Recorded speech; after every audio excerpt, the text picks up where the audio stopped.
Alright, today is September the 25th. Stitches and I have just gotten to Osaka from my grandma's hometown. My mom's hometown, rather. Yes, my grandma's hometown as well.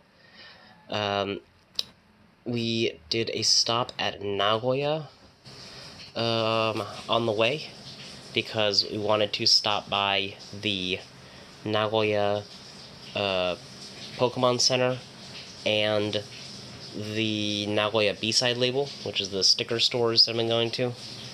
The B-side, the people who work at B-side label are very cool. They're like way more willing to like chat than some people that work at other stores, and they're always very excited to hear that I've been to a bunch of other B-side labels, and they keep recommending me other cities that have B-side labels. So yeah, they're very cool. But the lady that was checking us out at this one gave me the good old Nihongo Jozu again, and of course was very, very surprised when I said that I was half Japanese. And then I remarked, I was like, yeah, I guess nobody really sees me as Japanese, huh? And she goes, yeah, I think it's your nose. And I was like, yeah, I guess so. She's like, I think you have a very straight, tall nose that is just not Japanese. Anyway, so we did a bunch of other stuff in Nagoya as well. We walked around one of the arcade. We basically checked our things in at a coin locker in the station, and then we basically headed straight to the Pokemon Center, but we saw a lot of other stuff along the way. Saw a bunch of gacha machines. The art in the Nagoya train stations is actually very fascinating, because the art in the train stations are like largely black, brown, and indigenous like art. It's very interesting. I'm curious. I'll have to look up later who the mural artist is, because there's quite a lot of murals all throughout the train stations. I was only able to take a few of them on my platform, but every other platform also had similar murals. We had ramen at some cute franchise ramen chain, and it was fine.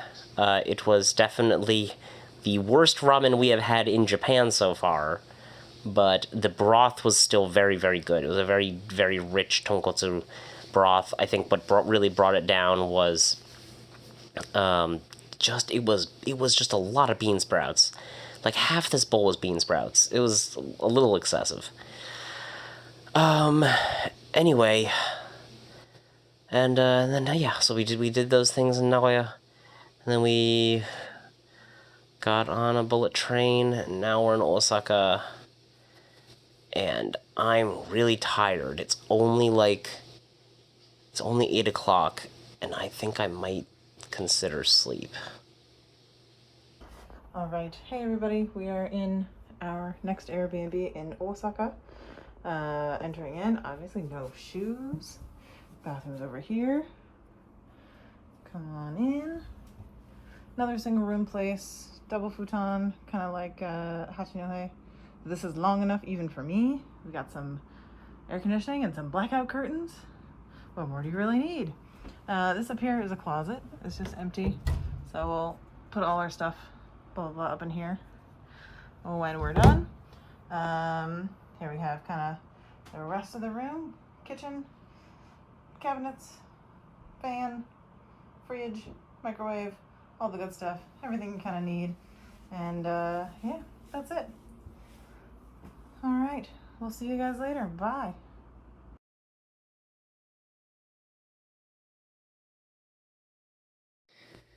Okay, it is currently Saturday, September 27th.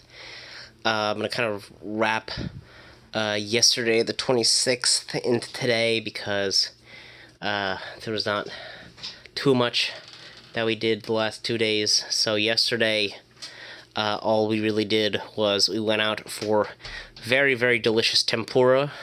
We got tempura bowls from a very nice old lady who's the biggest Shohei Ohtani fan in all of Japan. Her entire shop was just covered in images of Shohei Ohtani and news clippings celebrating Shohei Ohtani, and her tempura bowls were phenomenal. They were the best tempura we've had in Japan so far, I think. Do you agree? Aomori was really good. Aomori was very good. That Aomori store was very good, but I liked hers more than the Aomori store.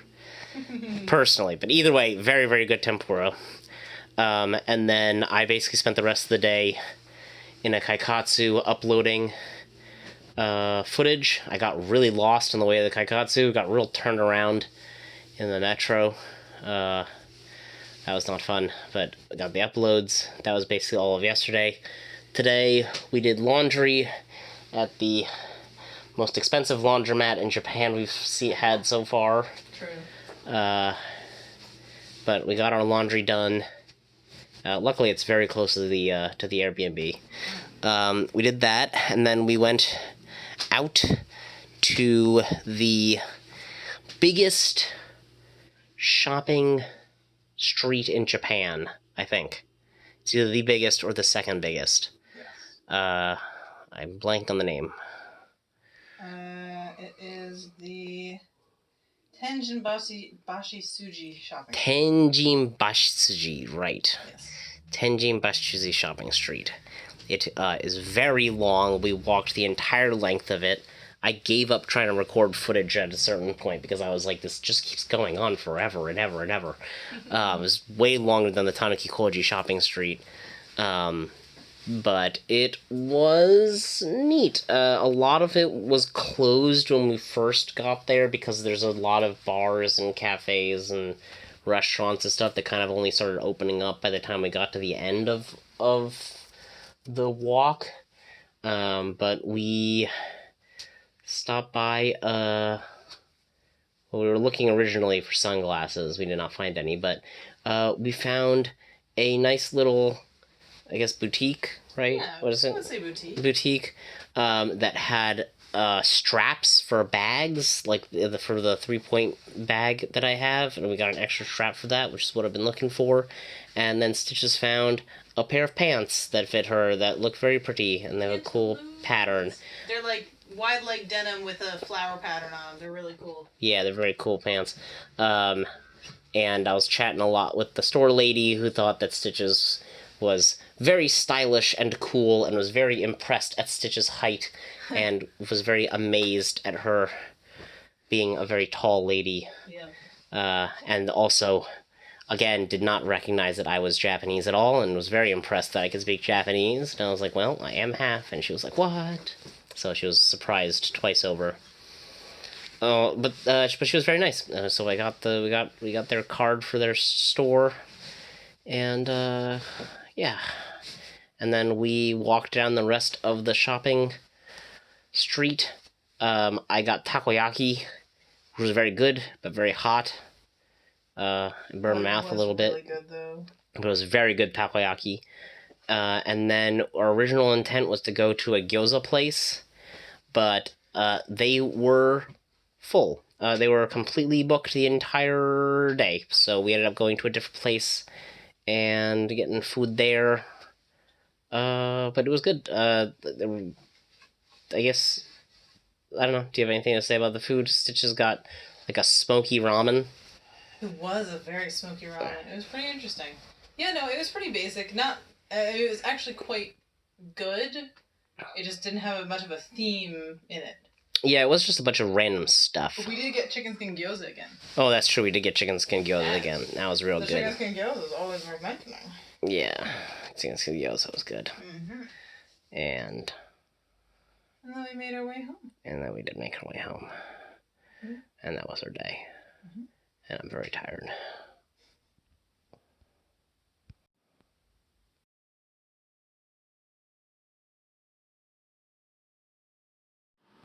Okay, today is Sunday, September 28th. We ended up doing a lot today. The first thing we did was we got up, we went to the pick up our JR Rail passes and our tickets for tomorrow, because we're going to Kyoto, where Stitch is going to have her Sachiko class, and I'm probably going to wander around. Afterwards, we decided our goal was to hit up the Pokemon centers in Osaka, of which there are two. The first one that we went to actually had a pop-up shop for Gundam inside of it, which all of the entries were sold out, and the entries where you had to go in person and pick up a ticket. So the store wasn't even open. You just there was just a whole bunch of people who had gone and picked up their number tickets, and I was like, oh well, I'm not gonna be able to go to that. So maybe I'll go to it at some point early in the morning, but most likely not. So we went to that Pokemon Center. That Pokemon Center was a lot of fucking people.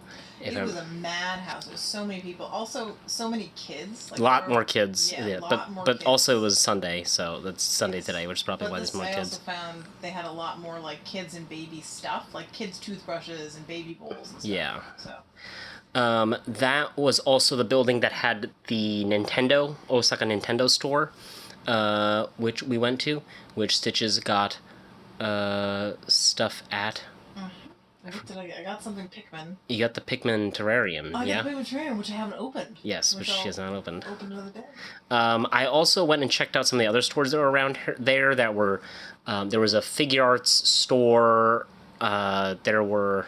We went to the Jump store. There was a Jump store, Capcom store. Ended up not getting anything at those places.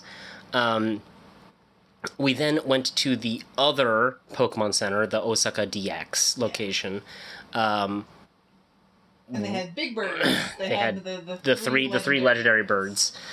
Stitches got the pin there as well. There was also another Jump store there, along with more... As well as a One Piece store. Oh, yes, the One Piece store, yeah, which you got stuff for your friend there. And the Kamen Rider store.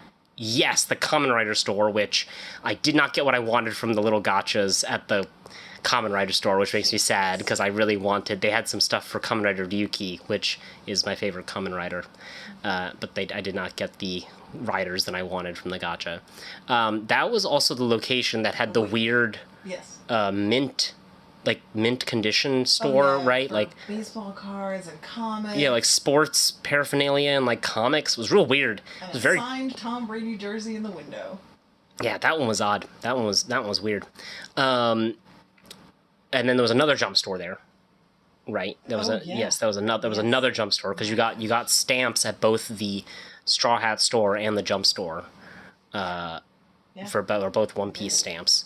And just as we were going to leave there, I saw a guy with a Ghost in the Shell bag, like a shopping bag. And I was like, well, that's weird. That means there's got to be like a store here. So I did a very quick Google for the mall we were in plus Ghost in the Shell, and it came up with a limited time exhibition and art exhibition and pop-up shop.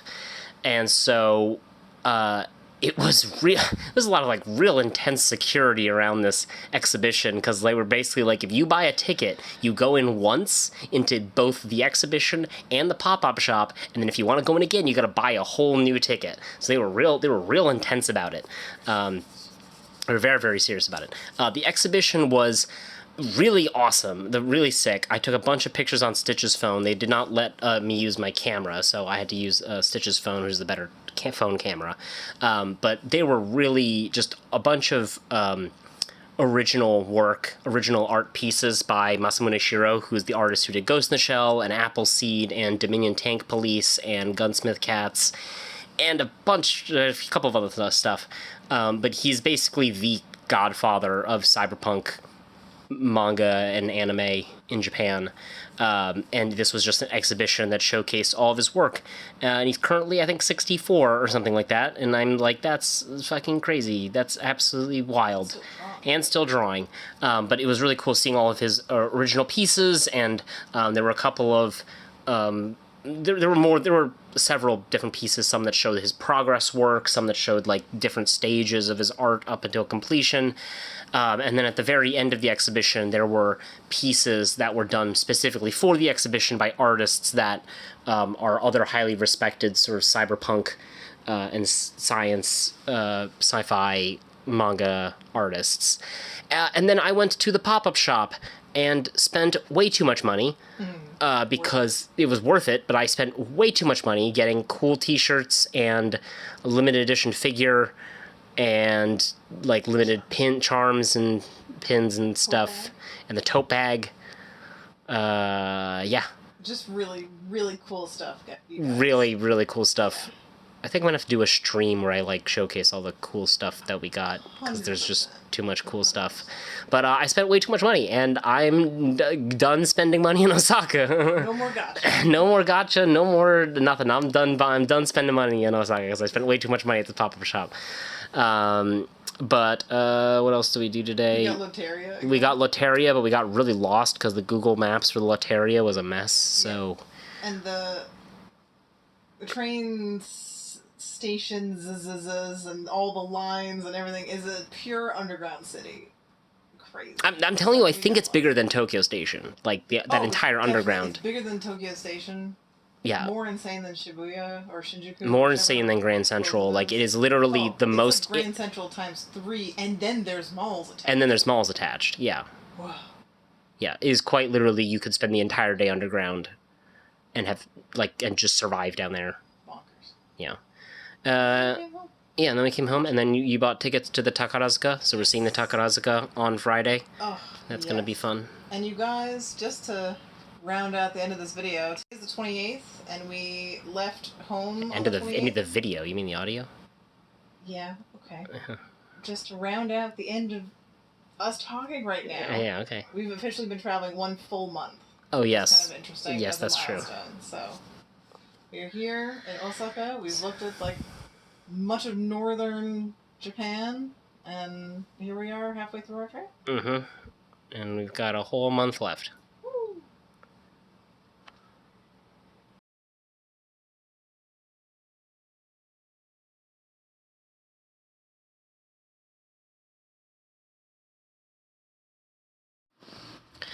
Okay. Today is Monday, September 29th. Today was a extremely packed and busy day. We got up very early in the morning to get to Kyoto. We took a couple of trains to get to Kyoto to get to Stitch's Sachiko sewing class. We had a little breakfast at a very cute little breakfast cafe place run by a couple. It was a very nice, simple breakfast. Then while Stitches was at her Sachiko class, which I'm sure she will probably talk more about at some point, I went wandering around a number of the local temples that were around there, because the Sachiko class was sort of at the edge of Kyoto, and in that area there's a whole web maze of temples, so there's a ton of footage of that. After that, after Stitches was done with her Sachiko class at noon, we rendezvoused again, and then we went into Kyoto proper to go to the Kyoto Pokemon Center. And we were originally disappointed because we were told that they did not have any more of the exclusive pins for the Kyoto Pokemon Center. Turns out, though, they did. You just had to go all the way to the register and request it because their supplies were low. So Stitches did that, got her Pokemon Center pin, which was very important because we kind of would have been bummed out if we had to go back there again for that. We had lunch at a set meal place where I had fried oysters, which were very good. I had never had deep fried oysters before. That was very nice. Stitches had salmon. And then we spent the entire rest of the day going. What was the district? What was the shopping district name again? Nishiki Market. Nishiki Market. At least to start. Right. We started at Nishiki Market and ended up getting caught in a whole web of other interlinking shopping streets, where a number of them also had temples scattered throughout the shopping districts, which was very cool to see, because you're basically just in what looks like a shopping street that's a mall, and then interspersed are just a temple. We kind of stuck our head into a number of stores. Stitches was mostly looking at fabric stores and used kimono stores, secondhand kimono stores. We looked at a couple of clothing places. I was constantly sticking my head into used anime figure shops, although I did not get anything from there. But I did get a Sukajan jacket, which was one of the things that I wanted, and Stitches helped me pick it out and convinced me on which one to get. And I got a really cool one that is reversible, where on one side is an all-black version, sort of all-black and dark red version of the jacket, and on the other side is the side with color. And so I'll show that off at some point, I'm sure. And then sunglasses. I got finally found real aviators, not just decorative ones. So I got two pairs of those. They are very cool. They are very cool, great. as Stitches said. And then Stitches got what else did you end up getting?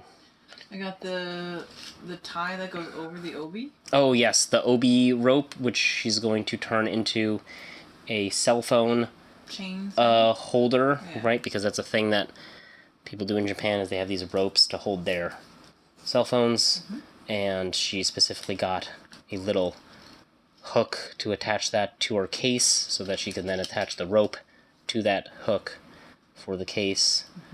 And anything else? Candy? Oh yes, we got traditional Japanese little sugar candies, and she got a little and they came in cute candy little case. Magnetic boxes. Yes, basically. cute little magnetic little tins. You already talked about B-side label? Oh no, that's right, we went to a B-side label. Oh yes, everybody was very impressed with the Japanese again today, and everyone was shocked. The B-side label people constantly keep being super surprised and impressed that we've visited multiple B-side labels, because they all have a kind of a spiel that they give, where they come and they go, hey, these are all original sticker designs, and I basically go, yeah, I know, I've been to like a bunch of these stores around Japan, and they go, oh really, which ones? And then I tell them all the ones that I've been through, and they go, whoa, you've really been everywhere, and I'm like, yep, that is what I told you. Yep. And then at the Sukajan, there was a guy at the Sukajan store who was helping me out, and I could like see in real time on his face as he slowly was like, I don't need to speak English to this man. And I was like, yes, you don't need to speak English to me. Don't.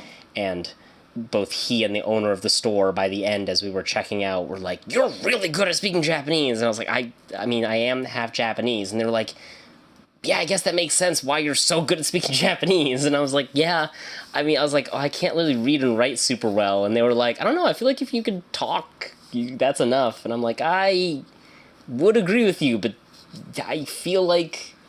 But my mom says no. Well, my mom says no, and also, as Stitches can attest, there are a couple of roadblocks where I run into where I just go like, I just can't read that. I don't know what that says.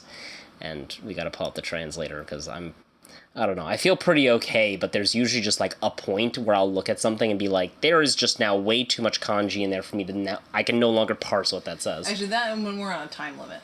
Yes, true. That's true.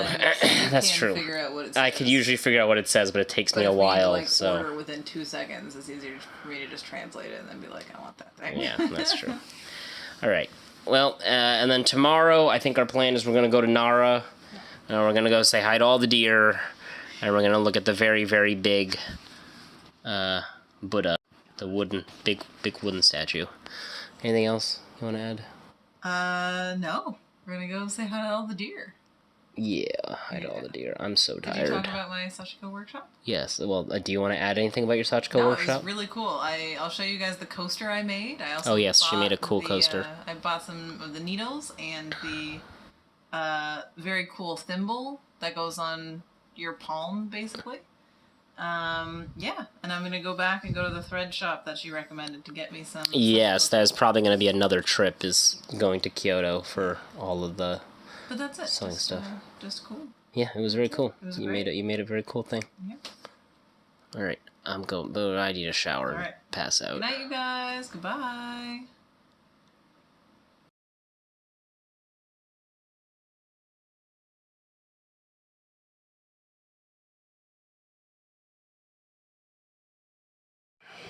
Okay, it is Tuesday, September 30th, and we had another very big traveling day. We went to Nara today with the objective of going to Todaiji, which is the very biggest wooden structure and biggest wooden Buddha. First thing we did was on our walk there, we stopped by a number of stores, some local sort of craft stores in Nara, and we had the classic interaction where the storekeeper had absolutely no idea that I was Japanese, asked where I was from. I told him that I was from America, asked where I was born, said I was born in New York, and then he proceeded to ask me in Japanese, why is your Japanese good? And I was like, well, I'm half Japanese. And he goes, oh, your mother's Japanese. And I was like, yes. And then I told him that my dad was born in the UK, and he was like, oh, I've been to the UK, I've been to Newcastle. And we had a very interesting interaction.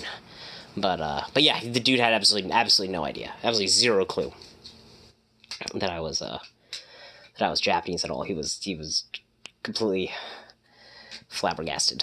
There were a couple of very small temples and shrines on our way to Todaiji that we saw.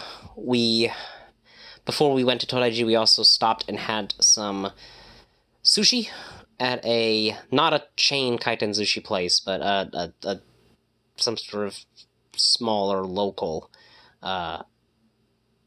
conveyor belt sushi place. It was very good. They had very good crab, and I had fish eggs and eel. Was there anything you wanted to say about it? I had the roasted scallop, not roasted. Oh, yes. Scallop. The Whatever. It was very braised, like, scallops, yeah. Yeah, where they just torched the top of it a little bit. Yeah, this place is really big on torching the fish, but it was very good. And then we saw a lot of deer. Lots and lots of deer. There were many deer. I have a lot of footage of a lot of deer. The only thing that there were more deer of were tourists. There were also a lot of tourists, way more than were here the last time I was in Nara. There were a lot of. You kept bringing up, oh, this wasn't here last time I was here. Oh, this was outside. Oh, there's only one of this. Or like. Oh, that's true. Yeah, they definitely built up their infrastructure too. Yeah. It was also, I don't know why, but apparently I guess this time of year is field trip time, because there were also a lot of school kids on field trips. There was at least one either middle school or high school where the kids were in groups with iPads, and they were sent to practice their English. So they were going around asking tourists to take pictures of them, or if tourists needed directions. They all had badges that said "Need help." Yes, but they were yeah. You could tell that these were the older kids from wherever this school was. Yes. But there were also like big groups of preschoolers and middle schoolers that were going on tours and stuff. So it was quite packed. It was quite packed compared to the last time I was in Nara. But I've already seen the big Buddha and the big wooden statues of the devas and stuff. What did you think, babe? It was awesome. This is one of those tourist things that I actually would recommend going to see. Because even with the amount of people, like, it's so many truly enormous structures that it still doesn't feel too crowded. It's just people, you know? It's like going to see Notre Dame was crowded but beautiful and so worth it. Same kind of idea, maybe better. Yeah, I might actually even recommend going later in the day, because I feel like we went pretty early and we ended up there in the afternoon, like just afternoon, I think, like right over, like something around 1, I feel like, was when we ended up at Todaiji. And by the time we were leaving, there were quite fewer people. Yeah. I feel like we were definitely at the tail end of whatever tourist wave there was. So you could either go, I think, probably really early, or just go later. Yeah, I think if you go, you should probably go a little bit on the later side. So. Yeah. We also got to watch all of the kids go through the pillar. There's a very famous pillar in Tolaiji where at the very bottom there is a hole at the bottom of the pillar, and it is tradition, I guess, for children to squeeze their way through the hole as a form of blessing and for good health. And I did that way back when I went to Nara with my aunt, and so Stitches got to see a bunch of kids doing that. It was just literally like a constant procession of children just going through the pillar. It was really cute and really funny. Some of them are such characters. Like, kids are so funny and such characters sometimes, too, but this is, like, the prime example. So there was a photographer on one side and the line on the other, and so they'd all line up, and then one kid would go through and he'd, like, pose. One kid went through upside down, so he'd, like, look. It was very cute and funny. Yes. Oh, and then before we went to Todaiji, Stitches fed the deer. I fed the deer. I did it. I fed them crackers, and I got headbutted by an older male deer who didn't have horns, thank God, but he had, like, hard... Oh, yes, this was also definitely the time of year where the horns were shedding on a lot of the deer. Yeah, exactly. And so he was insistent. The female deer were very nice, and the young deer were nice. They still chased you a little bit, though. They chased me, but they didn't touch me, actually. No. Except for that one deer who headbutted me a couple times. No. But it was very funny and, like, kind of worth it. Yeah, I recorded Stitches. And then I fed the deer after we went to Todaiji, and they didn't headbutt me, but they did nip my belt a lot. Yes. I was feeding them too slowly. Is it crackers? Is it crackers? It was also very funny seeing not just the tourists, but also the Japanese kids get chased by deer. Because if you get crackers to feed the deer, you must feed them swiftly and away from other people feeding the deer. you gotta immediately get the crackers, run off somewhere else, because as soon as one deer notices that you have a cracker, the rest of the deer in the vicinity will know that you have crackers. Yes, exactly. Yes. There's no putting them in your pocket to go somewhere else. Exactly.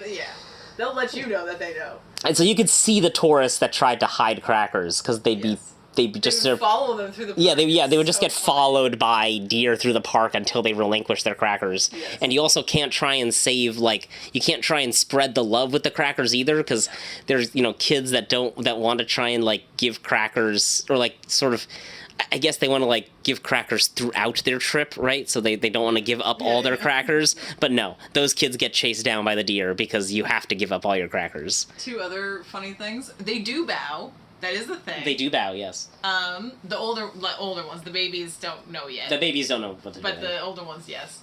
And, sugar.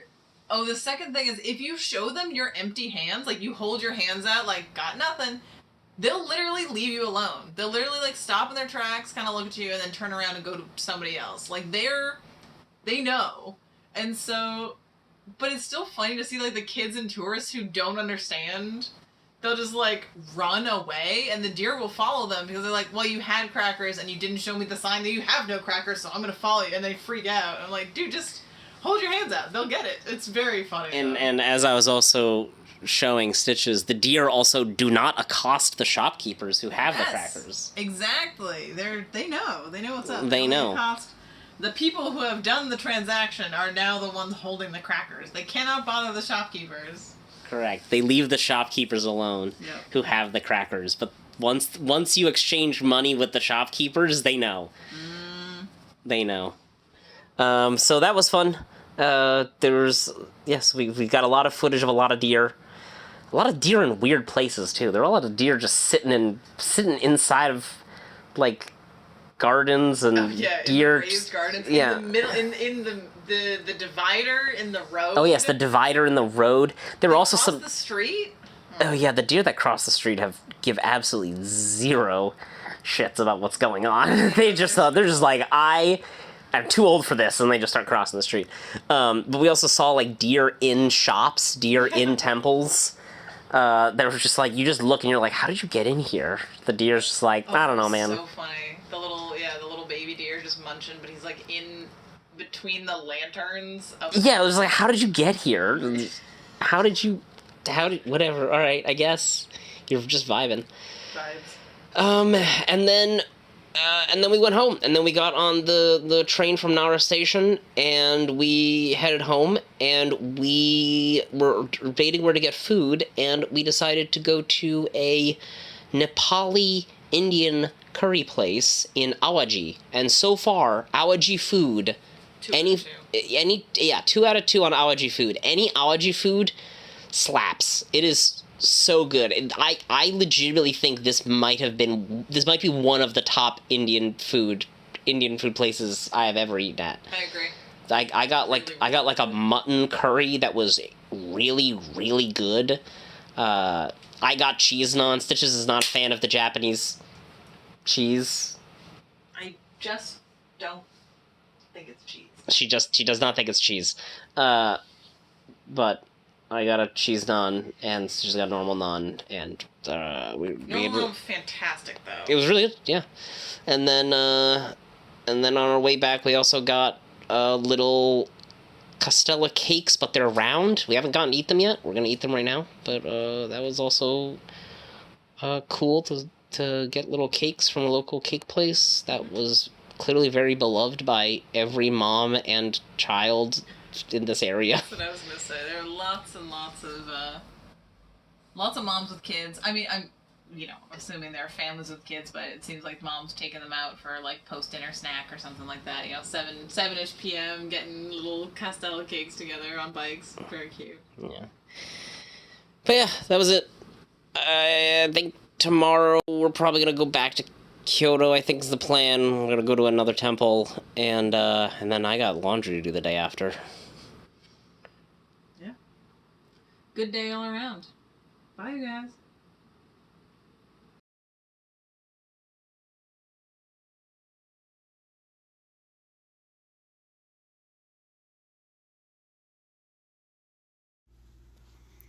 All right. Hello, everybody. Stitches is doing the main recording stuff because we are exhausted and Agra's phone is dead. Today is Wednesday. It's October 1st. And yeah, we had an eventful day. So we got up kind of late. We slept in a bit, which was nice. Got up, got going, and went out to Kyoto today. So we had two main objectives, and we completed both of them. So we got to Kyoto, and we were going to go to temple number 1, which was the Kiyomizu-dera temple, which is huge and kind of built into the mountain, and so it's on lots of, like, not stilts exactly, but there's a wooden scaffolding structure holding up part of the temple, and it's very beautiful and cool. And on our way there, we ended up taking the bus and we went by Nishi Hongonji Temple, which is like an enormous compound of temples, which was kind of cool to see. I think I took a picture of the info and stuff, and so you can read that and go through it. It was cool. Very beautiful as well, and huge, just a city blocks wide, like 3 blocks tall and 2 blocks sides. It was crazy huge. Okay, so Kiyomizu-dera, big. We, I guess we went up more than one mountain today. We went up a mountain. Everything's mountains. The really busy shopping street. Yeah, exactly. So tourism, the over-tourism in Kyoto was not exaggerated. This was decidedly worth going to. But it was a very, very packed, busy shopping street. Even when we went, which was like 2 or 3 p.m., like it was quite, quote unquote, late when we got there. Yeah. To be fair, it was packed even when I went like over a decade ago, but it was definitely more packed now. Exactly. Yeah. So still packed then, packed even more now. We got fabulous chestnut ice cream. Oh, it was great.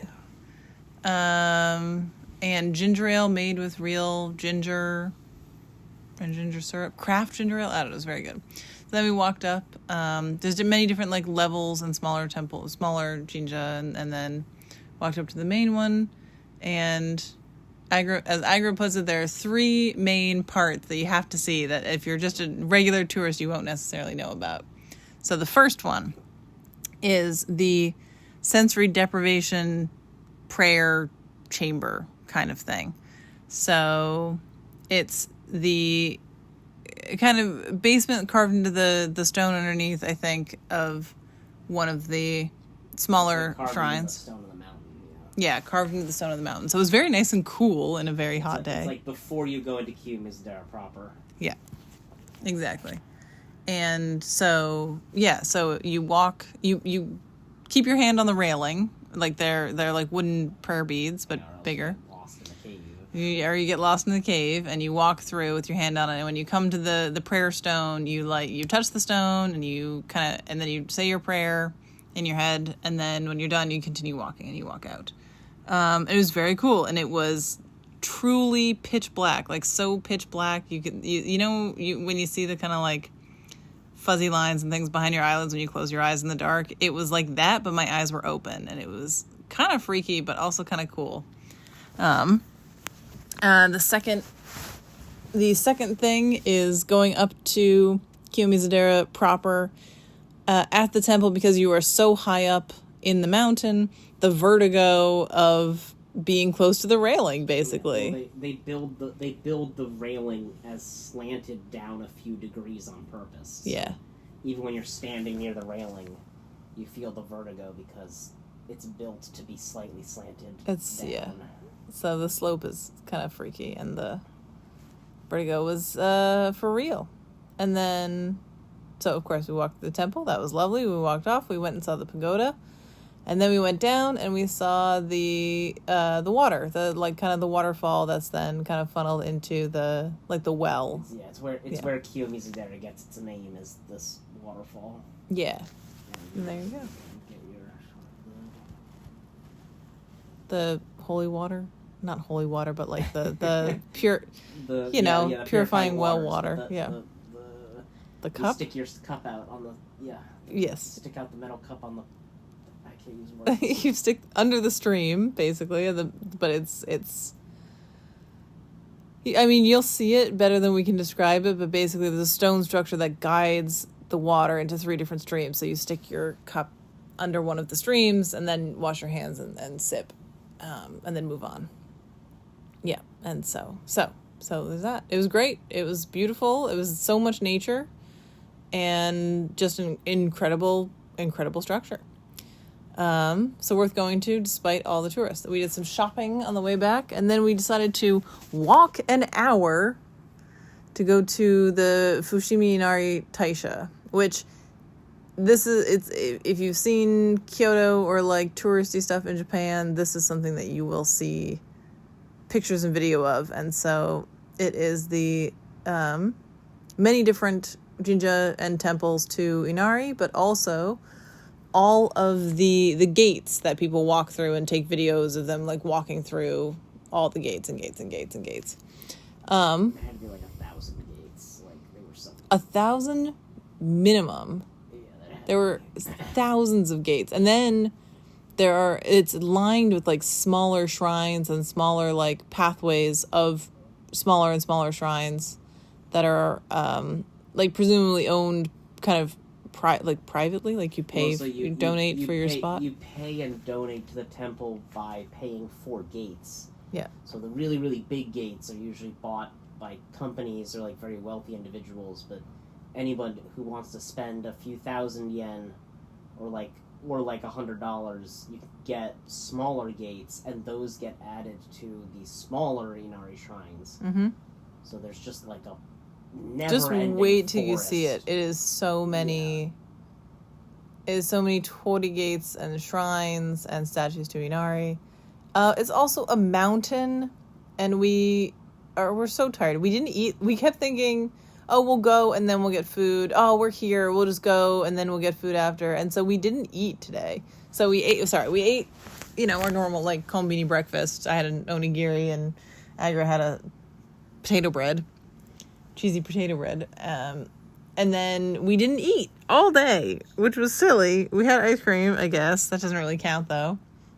And we climbed a mountain.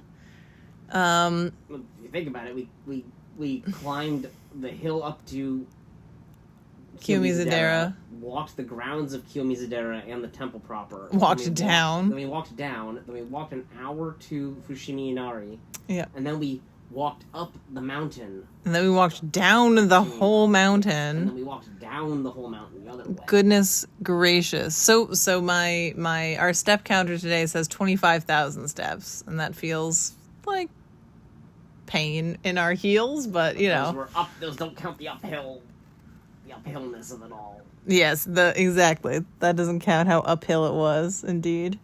Even the 200 downhill and was something easy meters but above scary. sea level. The downhill was easier but scary. Yes, downhill easier but scary. We went to the important part is we went to Fushimi Inari like in the middle of the night. Like we went. Oh yes, we arrived there at 6 o'clock. just before 7, like 6:45. Yeah. And we finished our hike at like 9:30. Yeah. We got to the bottom closer to 10 Yeah. because we had a conversation with a older man who Agra will tell you about. Yeah, we on our way back down in one of the rest areas. I had a very long and very interesting and compelling conversation with an old man who was a Kyoto native who had talked about when he was a boy he would do this walk regularly when he was a kid, and he was a very interesting man because he talked about how he started the conversation by talking about how when he was very little he used to have so much pride in being Japanese and being born in Kyoto, and then he traveled the rest of Japan, and he's traveled to Canada and the US multiple times and visited major cities in America and in British Columbia, and he looped Europe twice, and he says he feels far less pride about being from Kyoto and Far less like baseless pride. Yes. He's well, he was a very interesting person to talk to because of his very interesting. He had a lot of opinions and thoughts about Kyoto's over-tourism, but also about how important it is to like travel the world and see places, but about how frustrating it is as somebody from Kyoto to see so many tourists who don't abide by the admittedly unspoken rules, and the nuances of culture. But we also had a lot of common ground in terms of we both agreed that a lot of Japan's beauty is in the countryside, and how obviously, places like Fushimi Inari are very special to Japan, but it is worthwhile as a tourist to go to parts of Japan that are inaka, or like in the countryside, or more rural, and we both lamented how rich people all over the world and corporate interests like buy houses when really the people, and like they make them unaffordable to the local people, and but he definitely he said that he would not describe himself as a conservative because the conservatives don't want any tourists, but he was like, I think the average person in Kyoto would prefer less tourists because of how much trash that they leave around and how they disrespect their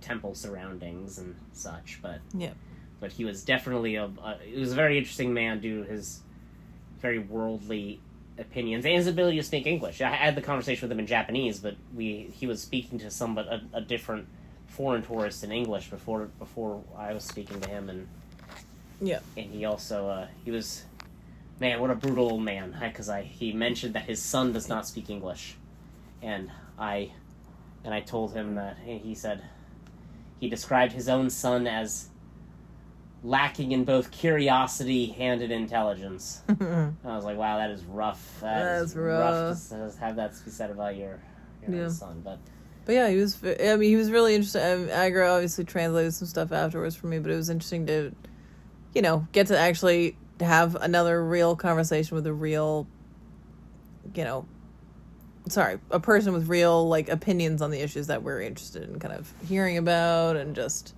that we keep hearing about from other stuff, and that's all. So yeah, overall, we had a great but very tiring day. We got home, or we got back to kind of our main station, and we went to a izakaya. We had 3 minutes to order, and we had some very mediocre but, filling food. And now we're here and sleepy and gonna go to bed. So enjoy your don't die. Goodbye, everybody. Bye. Bye.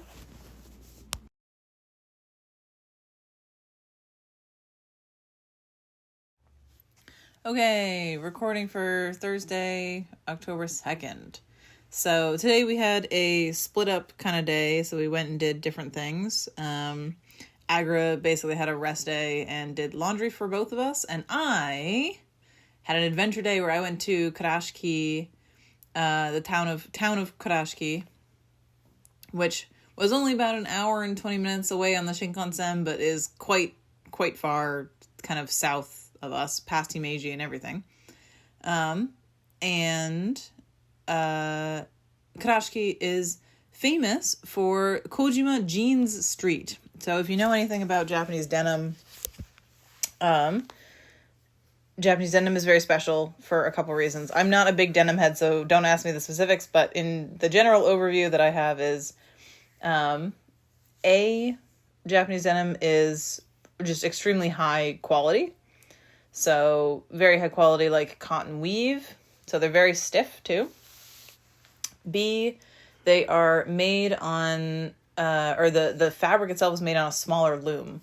So they often have the selvage edge. So if you know selvage edge denim, selvage edge is like a naturally occurring end to the fabric. So you don't need to overlock or hem it or anything. It just has the end. So different brands will put like different colors and things on the selvage. It's fancy. And the last thing is they're dyed with indigo, like proper indigo dyeing. And these are the kind of like fancy jeans that you go and you get them hemmed there and you never wash them and they fade naturally and it's all this fancy shit. And so I set out on an adventure to buy one pair of jeans.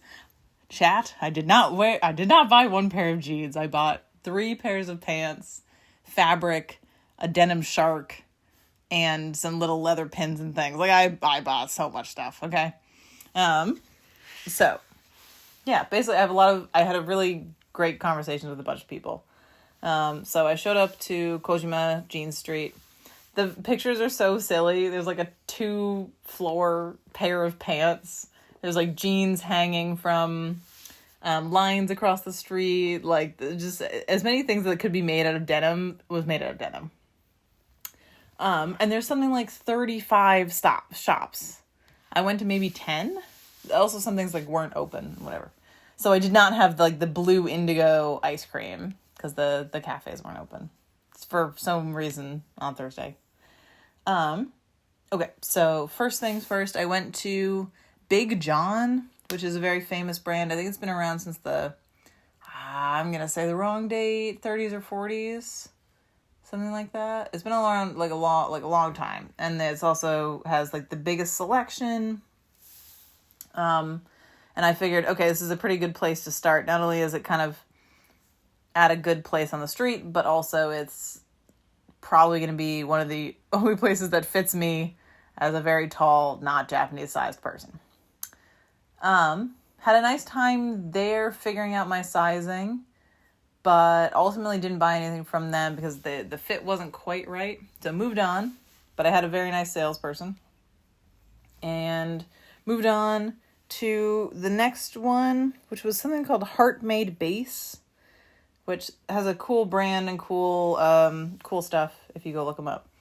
But the thing I found there was they have really dark, very, very dark, almost black blue jeans, but they have a chalk stripe. So it's kind of like a pinstripe, but a little bit wider. Or like a lot wider, obviously, more noticeable. And I was like, these are the ones. I love stripes, everything stripes. And I was like the only tourist for a bit, so there weren't a lot of people on the street. So I was the only one in the shop. And so tried on one size after another. Unfortunately, a lot of these are quote unquote unisex sizing, aka men's sizing. So fitting someone who's like a little curvier is not the easiest thing to do. But the shopkeeper was great. He was really, really sweet.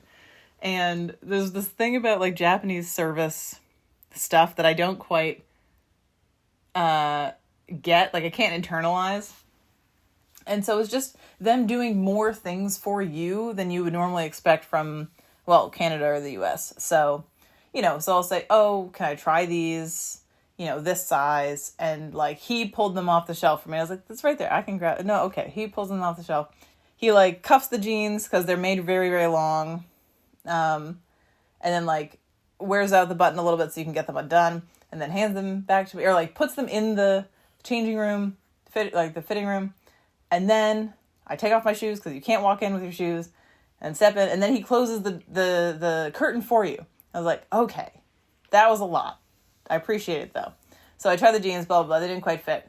Come out, ask for a different size. He's so happy to help. Same thing. I go to close the freaking curtain myself because I'm an adult person and I can close a curtain. And I grabbed the curtain a second before he grabbed the curtain. And then I was like, oh, and I took my hand away and he said thank you to me for me to let go of the curtain. I'm like, oh no.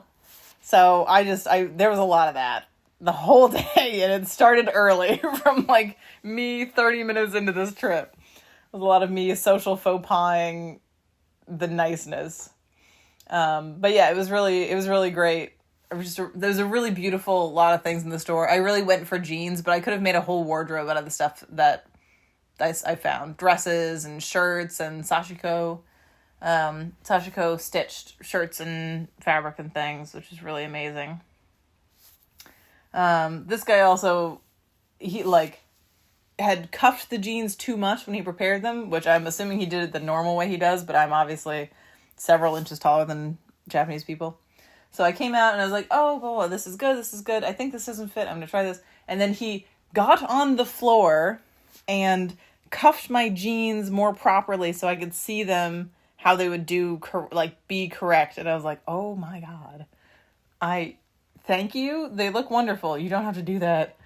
It's fine. I can figure out the length. Oh man. So I felt bad, but obviously he's like doing part of his job. But I was like, okay, this is nice to be like waited on. But at the same time, I was like, I feel bad. I eventually bought something for him on my way back at the end of my day, but his nails, like the tips of his nails, were actually blue underneath from how much I assume he's handling all of the clothing and stuff during the day. But so that was kind of a funny thing. So that was my like second stop. I went into a bunch of other stores. I went into one called High Rock that I did end up buying something from at the end of the day.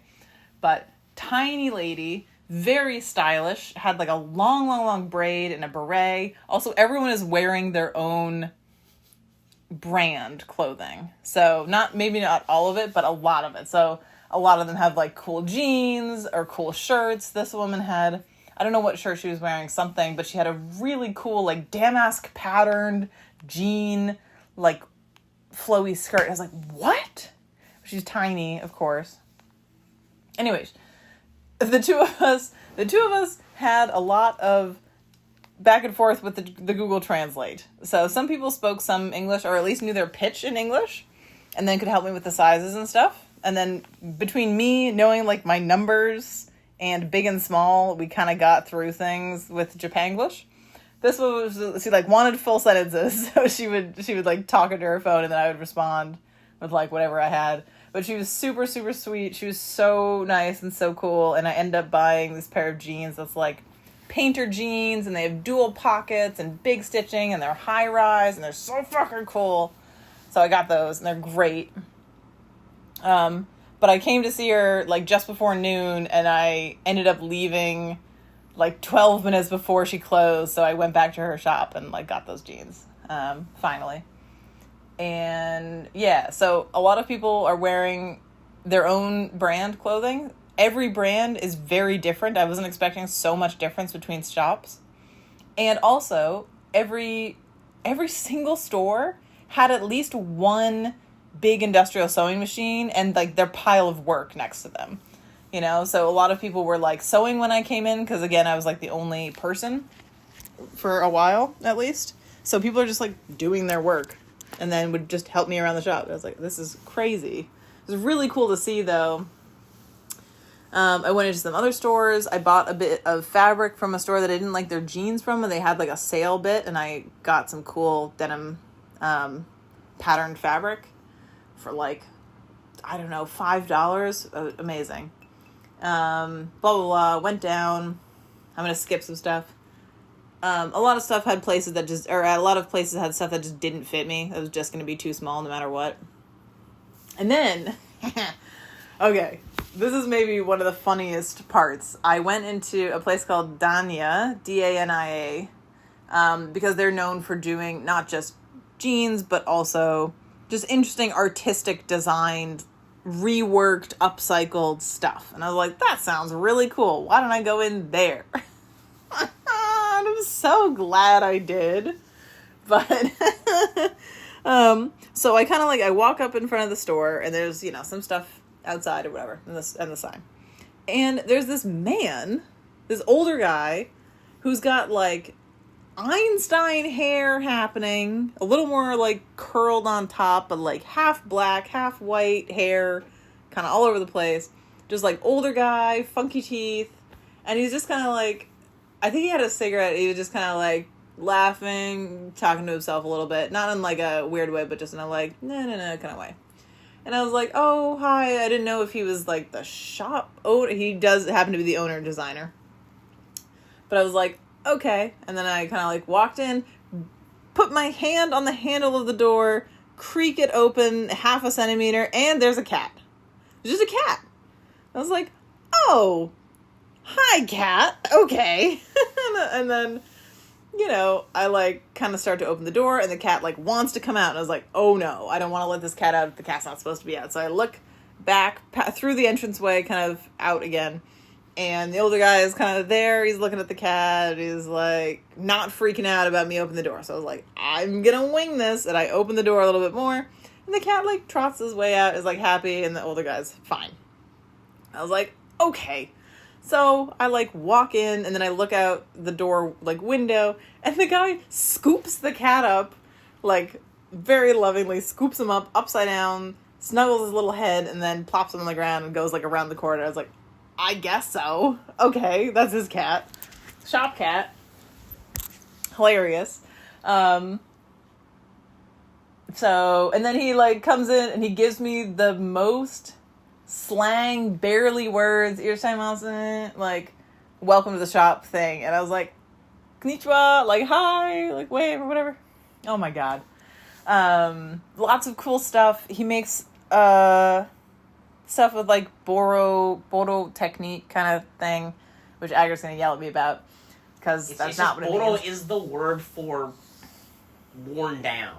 Yes. So.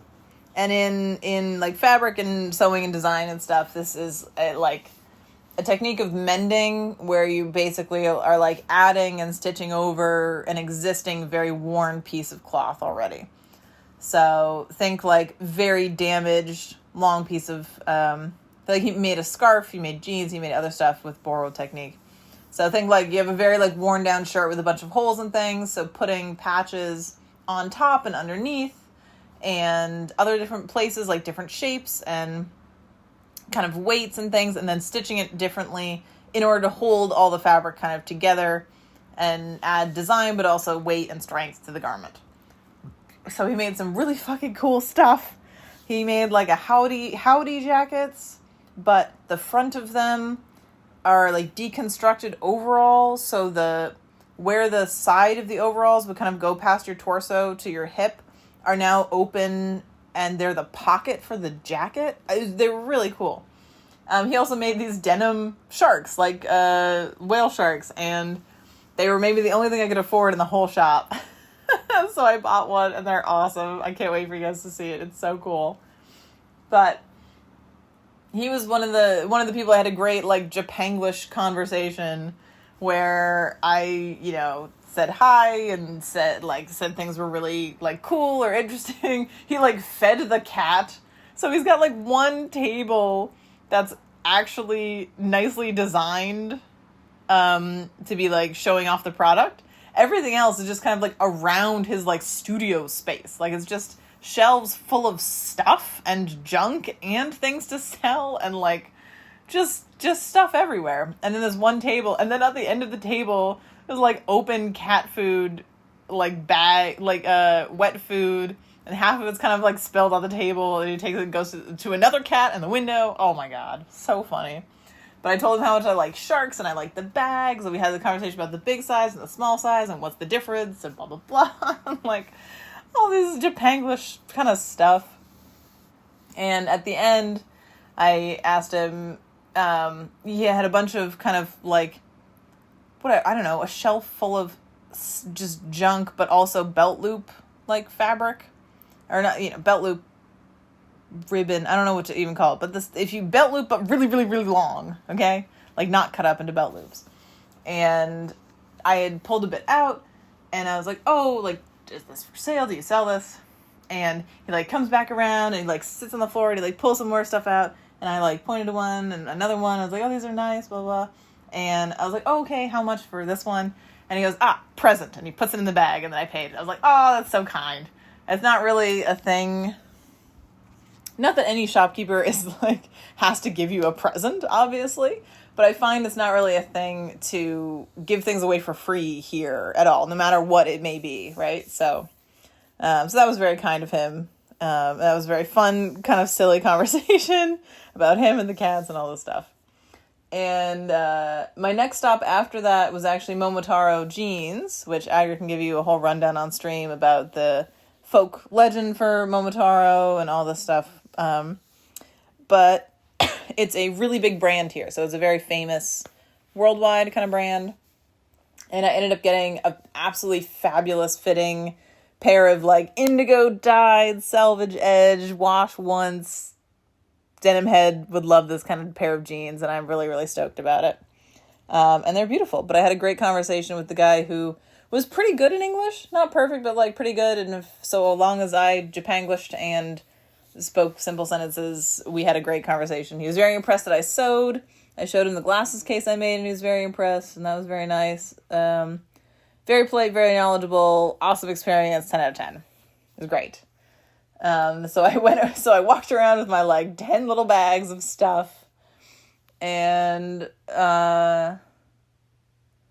what else? Oh yeah, I went to another place and I got another pair of pants, but I felt really bad because they only had some in like size large, and neither of them really spoke English, so it was a lot of like me using the translator to be like, what about this color? Do you have it in this size? And like, but made my way through. They were very kind. They helped me make a decision between two different pairs of pants, and at the end, the shop owner wrote on the bag, thank you, and then a little picture of himself, which was really cute. It's really, really sweet and nice. So I was like, I guess I didn't annoy them too much.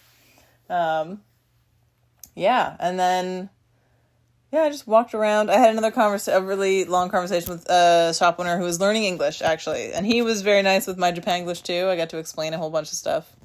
And that was a good time. And yeah, and then I packed up all of my bags and hopped back on the Shinkansen and came back to Osaka for us to go eat. That was pretty much the whole day.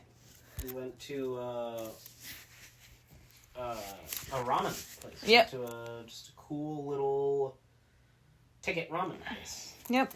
Ticket ramen. Yeah, big giant bowls. Pretty good. And then we went and got crazy ice cream parfait things that were not as crazy and cool as the ones we got later, but yeah, quite good. Cornflakes is weird, but good. Walked down some of the red light district streets, kind of accidentally, but it was very fun. Not sleepy at all.